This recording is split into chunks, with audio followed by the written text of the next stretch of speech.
Assalamu alaikum. This is Amayma Iftikhar, Chief Executive Officer of Upmark, and today we are going to discuss about very interesting topic, and that is which destination is best for you according to current circumstances.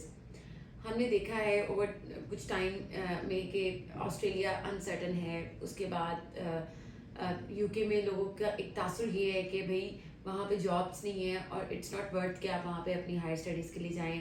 Thirdly, अब मैंने जो एक तासुर बच्चों में पाया वो ये कि they just want to go Canada. अच्छा, हम इस वीडियो में बेसिकली इन्हीं 3 डायमेंशंस पे बात करेंगे कि क्या यूके के ऐसे हालात हैं कि वहाँ पे आपको जाना चाहिए कि नहीं जाना चाहिए, फर्स्ट ऑफ ऑल. सेकेंडली, क्या कनाडा इस टाइम बेस्ट ऑप्शन है? क्या हर बंदे को जो बच्चा कन्वर्ट हो रहा है ऑस्ट्रेलिया से या किसी भी डेस्टिनेशन से, क्या उसको सबको अप्लाई करना चाहिए कनाडा में कि नहीं? एंड थर्डली, ऑस्ट्रेलिया के क्या सिनेरियोज हैं? So let's get started. Before getting started this video, I would say अगर अभी तक आपने हमारा चैनल सब्सक्राइब नहीं किया तो डू इट राइट नाउ, ताकि आप तक वीडियोस पहुंचती रहें. Yes. So coming to our topic, देखिए ये 3 जो डायमेंशंस हैं जिनका मैंने इंट्रो में आपसे जिक्र किया, इंडिविजुअली इनको डिस्कस करने से पहले अगर मैं आपको ये बता दूं कि हो क्या रहा है, इसका थोड़ा बैकग्राउंड क्या है. देखिए, आई हैव नो आइडिया कि कौन बच्चों को, सबको मैं देख रही हूँ कि जो बच्चा एलिजिबल नहीं भी हो रहा ना, उसको भी कुछ कंसल्टेंट्स या कुछ वो खुद से वो कनाडा का ऑप्शन ही वो शॉर्ट लिस्ट कर रहे हैं. ठीक है. और जो बच्चों ने यूके के मामले में एक तासुर बना लिया हुआ है ना कि भाई वहाँ पे रश बहुत ज़्यादा है, ये दोनों चीज़ें टू सम एक्सटेंट ठीक भी है, बट अगर इसका दूसरा पहलू देखा जाए तो आप बिल्कुल एक तस्वीर का एक रुख देख रहे हैं. अगर सबसे पहले हम अगर यूके की बात कर लें, देखें it's been year since I been in this counselling and placements. मैंने देखा है कि जो एशियन स्टूडेंट है ना, वो नो मैटर व्हाट जाना ही जाता है उस जगह पे जहाँ पे उसका कोई ना कोई जानने वाला, कोई रिलेटिव या कुछ इस तरह से होता है. मैंने एशियन स्टूडेंट को ज़्यादातर लोकेशन ओरिएंटेड देखा है. दे आर नॉट लाइक कि भाई मतलब ठीक है, I have seen many students जो कि अपने कोर्स को कॉम्प्रोमाइज़ नहीं करते, नो मैटर उनकी यूनिवर्सिटी कहाँ पे हो, नो मैटर उनका क्या कितनी फ़ी हो, नो मैटर क्या, मतलब हर बंदे की जो प्रेफरेंसेस है ना वो डिफरेंट होती हैं, but most of them are location oriented. उनको वो जगह पे जाना है जहाँ पे उनके मामू रहते हैं, उनके मामू के दोस्त के भाई रहते हैं, उनके दोस्त की नानी रहती है. सीरियसली ऐसे रेफरेंसेस भी बच्चे देते हैं. ठीक है. तो उनको वहीं जाना है. अब अगर हम एशियन स्टूडेंट की कम्युनिटी देख लें कि ज़्यादा कहाँ पे है, वो आपको नोटिंगम में मिलेंगे, वो आपको लीड्स में मिलेंगे, वो आपको ब्रेडफोर्ड में मिलेंगे, वो आपको मैनचेस्टर, मतलब मैनचेस्टर वाली जो पूरी बेल्ट है और उसके जो बिल्कुल रेडियस में सिटीज़ आती हैं, उनको अगर आप देख लीजिए, जितने भी मैंने नाम लिए तकरीबन मैनचेस्टर की रेडियस में ही आती है. फिर उसके बाद मैनचेस्टर, बर्मिंघम, और उसके अलावा या स्कॉटलैंड का जो मेन एरिया है एडिनबरा में आप देख लें, वहाँ पे डाइवर्सिटी, वहाँ पे आपको एशियन स्टूडेंट ज़्यादा मिलेंगे. बट अगर आप एबरडीन वाली साइड या इस तरह वाली साइड पे चले जाएं तो वहाँ पे आपको in terms of cultures diversity ज़्यादा मिलेगी. ठीक है. इसी तरह अगर हम बात कर लें उसकी इंग्लैंड में और इस तरफ आ जाएं तो ये जितने मैंने आपको नाम ले लिए ना, यहाँ पे आपको एशियन कम्युनिटी बहुत ज़्यादा मिलेगी. अच्छा, अभी कितने मैंने आपसे नाम लिए? हार्डली 7-8. ठीक है. अब इन 7-8 से हट के यूके बहुत बड़ा है. ठीक है. फर्स्ट ऑफ ऑल यूके में 4 कंट्रीज है.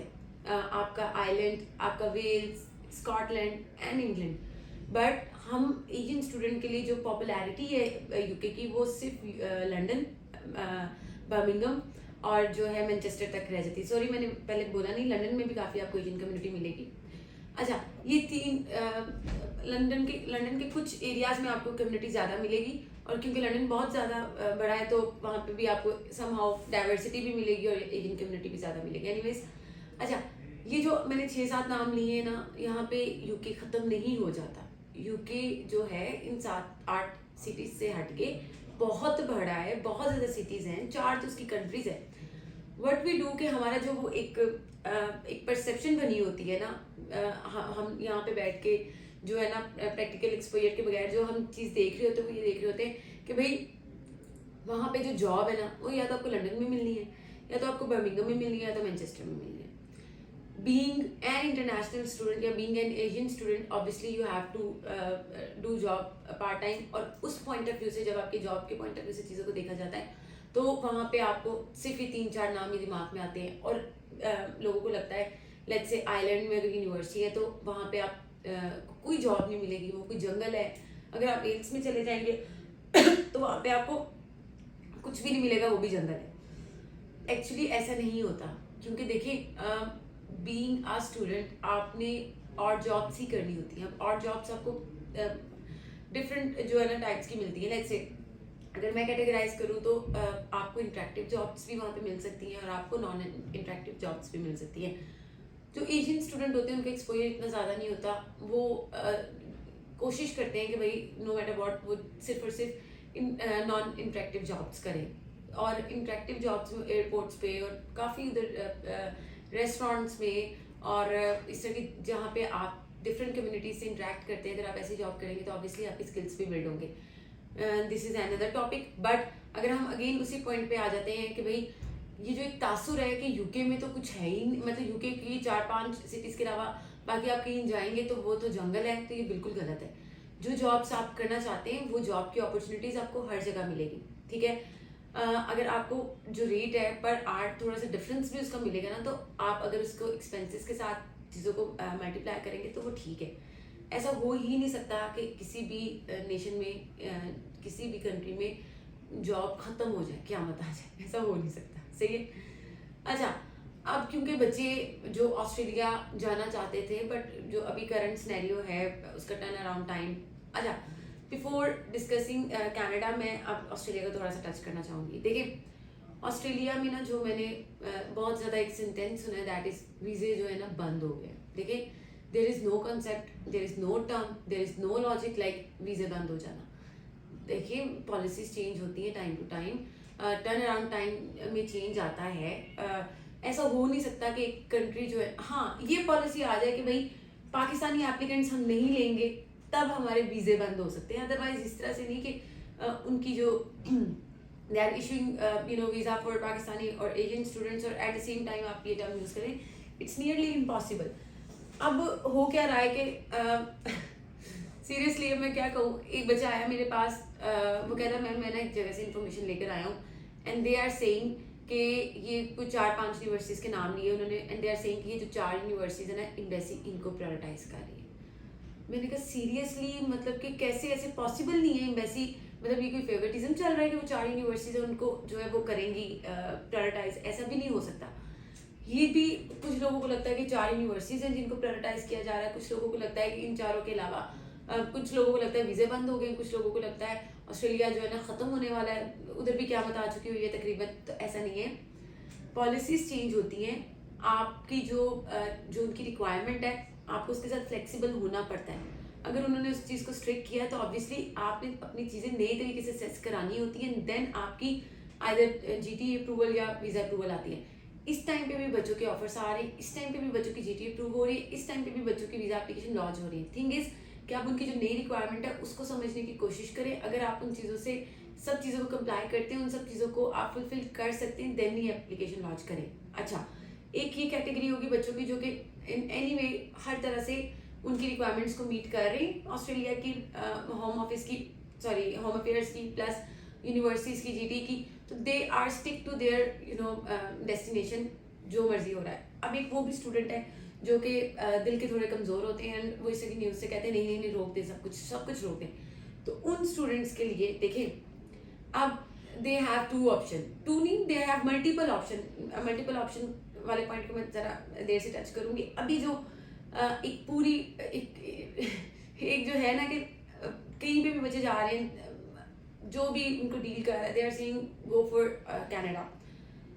आई डोंट से कि आप कनाडा ना जाएं, मैं कनाडा के अगेंस्ट नहीं हूँ, obviously this is one of my favourite destinations, but Canada की अपनी भी एक रिक्वायरमेंट है, ठीक है। ऐसा हो नहीं सकता कि आप अब वो जो है ना आपको आउट ऑफ सिंपैथी वीज़ा देने लग जाएं क्योंकि आपका ऑस्ट्रेलिया का चल रहा था, और अब क्योंकि ऑस्ट्रेलिया का आपका हो नहीं सकता तो कहीं बेचारा है, कोई मसला नहीं, ऐसे नहीं हो सकता। उनकी भी रिक्वायरमेंट है। कनाडा जितना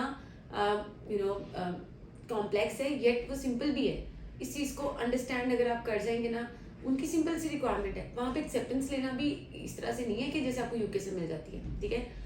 आपको रफली 7-8 महीने लगते हैं कनाडा में प्रोसेस करवाने के लिए। पब्लिक यूनिवर्सिटी की मैं बात कर रही हूँ। When it comes to private universities, तो वहाँ पे आपका ऑफर भी जल्दी आ जाता है, बट उनकी फ़ी बहुत ज़्यादा होती है। और पाकिस्तान से मैं आपको सजेस्ट यही करूँगी कि आप STS अप्लाई करें। जब STS की बात आती है और हाई फ़ी की बात आती है, तो रफली यू नीड 10 मिलियन। तो हर चीज़ के ना डिफरेंट डायमेंशंस होते हैं। हम किसी एक चीज़ को सामने रख के पूरी उसका डिसीजन कंक्लूड नहीं कर सकते। अगर आप इन सब चीज़ों को you are okay with all these things, then why not to apply there, ठीक है। बट कम्युनिटी कॉलेजेस और कॉलेजेस में अप्लाई करने का भी एक फॉर्मूला होता है, ठीक है। हर चीज़ का एक डिफरेंट क्राइटेरिया है, हर चीज़ की डिफरेंट रिक्वायरमेंट है। ऐसा नहीं है कि जो कनाडा आपको आउट ऑफ सिंपैथी वीज़ा देना शुरू कर देगा, उसको भी अंडरस्टैंड करें कि उनकी रिक्वायरमेंट को बाय ऑल मीन्स आपने कंप्लीट करना ही करना, ठीक है।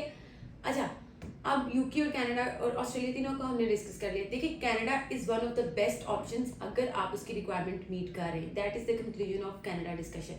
तो इस चीज़ को अपने माइंड में रखें। सिर्फ चांस लेने के लिए जो है ना अप्लाई मत करें। I have seen many students जो कि मुझे साफ पता चल रहा होता है कि इसका वीज़ा नहीं लगेगा, बट उसका वो कहीं से अप्लाई करवा लेता है, कहीं और से अप्लाई करवा लेता है। मैं उसको रिफ्यूज़ करती हूँ, कहीं और जाके अप्लाई करवा देता है। इसी तरह आप USA को अगर देख लें, कुछ बच्चे ऐसे हैं जो USA को सिर्फ एज अ चांस देखते हैं कि देखी जाएगी, लग गया नितनासी, अप्रूव हो गया नितनासी। और कुछ बच्चे ऐसे हैं जो कि कहते हैं नहीं USA तो है ही, मतलब कि उसकी भी रिक्वायरमेंट्स है ना।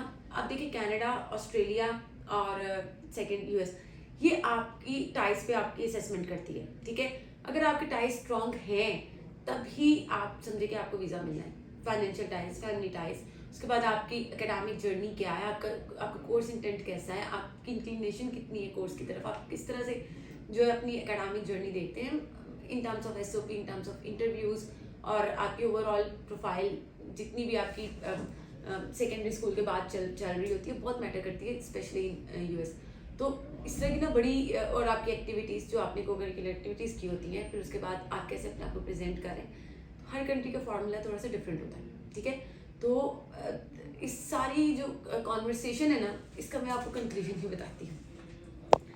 There is no perfect destination until unless आप उसकी रिक्वायरमेंट को मीट कर रहे हो। देखिए, कनाडा की अगर आप रिक्वायरमेंट मीट कर रहे हैं then go for Canada, US की कर रहे हैं देन गो फॉर US, अगर किसी और डेस्टिनेशन की कर रहे हैं then go for that destination.